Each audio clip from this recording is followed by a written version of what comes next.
Hello दोस्तों, कैसे हो आप सब। जॉब इंस्टीट्यूट में आप सभी का स्वागत है। दोस्तों, आरबीआई असिस्टेंट की नोटिफिकेशन आ चुकी है। आज से ऑनलाइन रजिस्ट्रेशन स्टार्ट हो चुकी है। लेकिन आपको फॉर्म फिल करते समय बिल्कुल भी हड़बड़ी नहीं करना है, कोई जल्दबाजी नहीं करना है। पहले अच्छी तरह से समझ लो कौन से स्टेट के लिए अप्लाई करना है, किस ऑफिस के लिए अप्लाई करना है, क्या क्या कंडीशंस है, क्या क्या क्राइटेरिया रिक्वायर्ड है, क्या क्या चीज़ें मांगी गई है। ऐसा ना हो कि आपने जल्दबाजी में फॉर्म फिल कर दिया और सारी चीज़ें गलत कर दी, नाम गलत डाल दिया, एज गलत डाल दिया, या कुछ डेट ऑफ बर्थ वगैरह में कुछ गलत इन्फॉर्मेशन डाल दिया। बाद में जाके इन्हीं सब चीज़ों में बहुत ज़्यादा प्रॉब्लम होती है। इसलिए आराम से, अभी काफ़ी समय है, 8 मार्च तक का टाइम है। ऐसा नहीं है कि मैं आपको बोल रहा हूँ कि आपको एकदम 8 मार्च को फिल करना है।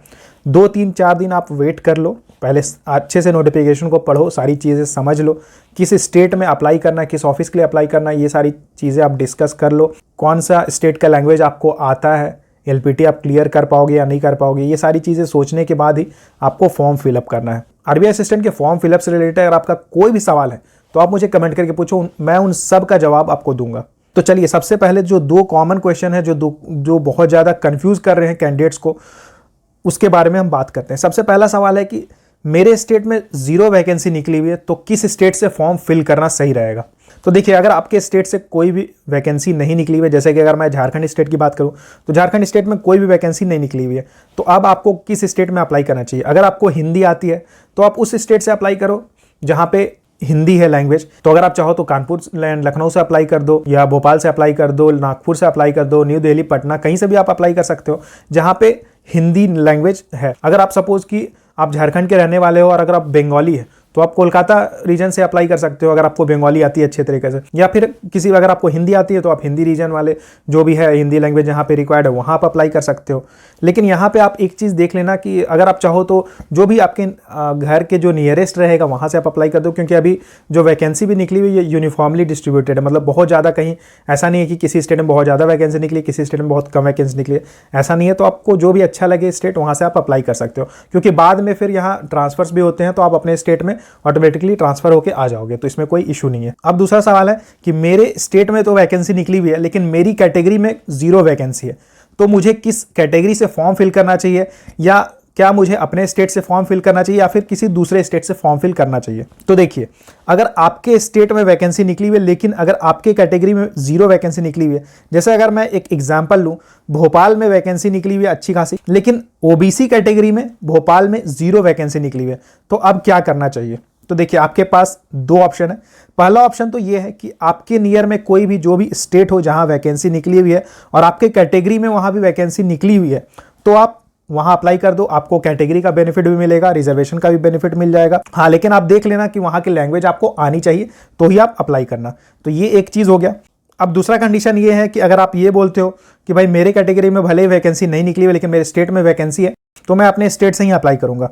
तो जैसे कि सपोज आप ओबीसी कैटेगरी में आते हो, आपके स्टेट में वैकेंसी आप निकली हुई है लेकिन आपकी जो ओबीसी कैटेगरी उसमें 0 वैकेंसी निकली हुई है, तो अगर आप फॉर्म फिल करोगे तो उसमें जब आप फॉर्म फिल करोगे, आपके पास अगर ओबीसी की सर्टिफिकेट है तो वहां पे कैटेगरी सिलेक्ट करते समय आपको ओबीसी कैटेगरी ही सिलेक्ट करना है।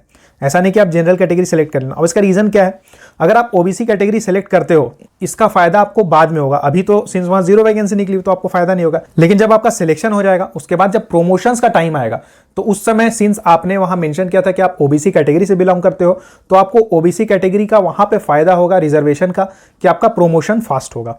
बस यही एक फायदा है जो आपको होगा। दूसरी चीज ये है कि अगर आप अपने स्टेट में अप्लाई कर रहे हो, आपकी कैटेगरी में 0 वैकेंसी है और आप अप्लाई कर रहे हो, तो आपको रिजर्वेशन का कोई फायदा नहीं मिलेगा। आपको जनरल कैटेगरी का जो कट ऑफ है वो आपको क्लियर करना होगा। जैसा कि आपको पता है कि जनरल कैटेगरी का कट ऑफ हमेशा ओबीसी से हाई ही जाता है, बाकी सारी कैटेगरी से हाई जाता है, तो इसलिए ये सब काम करने का कोई फायदा नहीं है। सबसे बढ़िया है कि आपके नियर बाई स्टेट में जहां आपकी कैटेगरी में वैकेंसी निकली हुई है वहां से आप अप्लाई कर दो, ठीक है। आपको रिजर्वेशन का फायदा भी मिल जाएगा, आपका सिलेक्शन होने के चांसेस भी बहुत ज्यादा रहेंगे, और बाद में तो यार ट्रांसफर हो जाएगा तो आप अपने स्टेट में आ जाओगे, तो इसमें कोई दिक्कत वाली बात नहीं है।